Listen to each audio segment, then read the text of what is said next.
ঘৰতে আপুনি সহজতে পনীৰ বনাবৰ কাৰণে এটা চচপেনত আধা লিটাৰ গাখীৰ লৈ লৈছোঁ আৰু গেছ ষ্টভত দি লৈছোঁ আৰু এটা বাচন লৈছোঁ, এখন চাকনি আৰু এখন কটন ভাল চাফা কাপোৰ চাকনিখনৰ ওপৰত দি লৈছোঁ।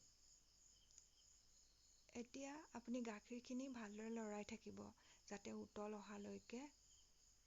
আৰু এটা কাপত আমি 1 চামুচ নেমুৰ ৰস লৈ লৈছোঁ। এতিয়া গাখীৰখিনি উতল অহাৰ লগে লগে আমি নেমুৰ ৰসখিনি ঢালি দিছোঁ আৰু চামুচখনেৰে ভালদৰে লৰাই দিছোঁ। এতিয়া আপুনি ষ্টভৰ চুইচটো অফ কৰি দিব আৰু দেখিব এয়া গাখীৰখিনি ফাটিবলৈ আৰম্ভ কৰিছে। ভালদৰে চামুচখনে লৰাই থাকিব আৰু এই ফটা গাখীৰখিনি আপুনি কটন চাফা কাপোৰখনত ঢালি দিব।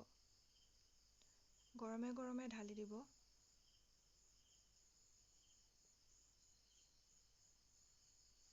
আমি ঢালি দিছোঁ। এতিয়া ইয়াৰ পৰা নেমুৰ ৰসৰ গোন্ধটো আঁতৰি যোৱাবৰ কাৰণে আমি ঠাণ্ডা পানী ঢালি ভালদৰে চামুচখনে লৰাই দিম।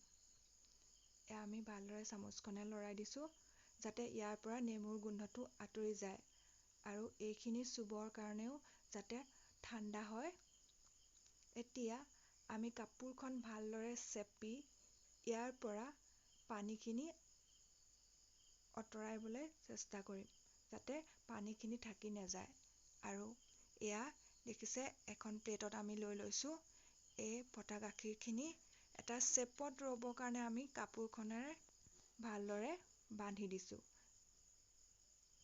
এয়া বান্ধি দিলোঁ আৰু এই চেপটো ৰ'বৰ কাৰণে আমি ইয়াৰ ওপৰত এটা গধুৰ পাত্ৰ দিব লাগিব। এয়া মই এটা গধুৰ পাত্ৰ দি দিছোঁ আৰু ইয়াৰ ওপৰত অলপ ঠাণ্ডা পানী ঢালি দিছোঁ যাতে পনীৰৰ চেপটো বনে।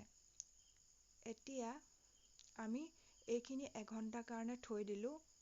এয়া এঘণ্টাৰ পাছত আমি এই গধুৰ পাত্ৰটো দাঙি দিলোঁ আৰু লাহেকৈ কাপোৰখন খুলি দিম।